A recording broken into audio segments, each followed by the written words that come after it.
Hi hello friends, welcome to our channel. Topic వచ్చేసి జొన్న రొట్టె. జొన్న రొట్టె ఎంత ఈజీగా చేసుకోవాలో అది చేసే ప్రాసెస్ ముఖ్యంగా బ్యాచిలర్ బ్రదర్స్ మీకోసమే, మీకు కూడా ఈజీ అండ్ సింపుల్ మెథడ్లో చూపించబోతున్నా ఈ వీడియోలో. ముందుగా ఒక గ్లాస్ వాటర్ని బాగా వేడి చేసుకోవాలి. అది మరిగే టైంలో మన టేస్ట్కి సరిపడా సాల్ట్ వేసుకోవాలి. అది జొన్న రొట్టె మేకింగ్లో ఫస్ట్ మెయిన్ పాయింట్ మనకి వేడి నీళ్ళు బాగా మరగాలి. అవి ఎంత మరిగితే మన పిండి అంత స్మూత్గా వస్తుంది. మరిగిన వాటర్లో ఇప్పుడు పిండిని యాడ్ చేస్తున్నాను. మనకి థిక్నెస్ని బట్టి వాటర్ కంజెస్టన్ని బట్టి కలుపుకోవాలి.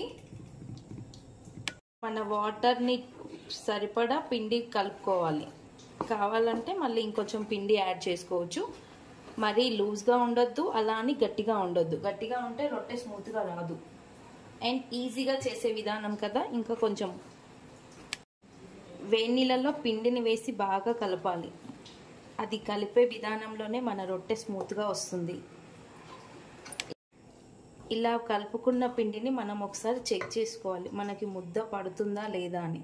నాది ముద్ద పడుతుంది, సరిపోతుంది. కొంచెం గోరువెచ్చగా ఉన్నప్పుడే రొట్టె ప్రిపేర్ చేసుకోవాలి. పిండి చల్లగా అయితే మనకి రొట్టె రాదు, అంచులు అనేవి పగులులా వస్తాయి. మన పిండి రెడీ అయింది. ఇప్పుడు మనకి ఎంత సైజు కావాలో ఆ సైజు తీసుకోవాలి. మిగతా పిండిని కవర్ చేసుకోవాలి చల్లారకుండా.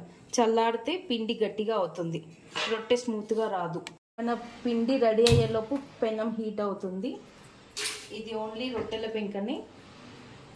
ముద్దని తీసుకొని నేను వీడియోలో చూపిస్తున్నట్టుగా స్మూత్గా కలుపుకోవాలి. ఇది మనం ఎంత మెత్తగా కలుపుకుంటే మన రొట్టె అంత మెత్తగా వస్తుంది. ఉన్న పిండిని మనం ఇలా అయ్యేదాకా కలుపుకోవాలి. ఇప్పుడు రొట్టె రెడీ చేసుకుంటున్నాము. ఇలా వేళ్ళతో జరుపుతూ రావాలి.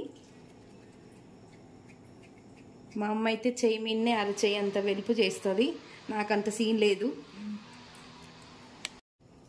పొడిపిండి చేతికి తడుపుకుంటూ ఇలా చేస్తూ రావాలి. ఎంత పెద్దగా వస్తే అంత వచ్చే వరకు ట్రై చేయాలి.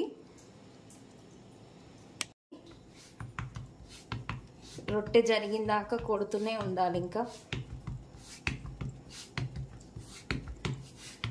మనం పిండి కలిపే విధానంలోనే ఉంటుంది రొట్టె జరగాలో జరగొద్దా అనేది.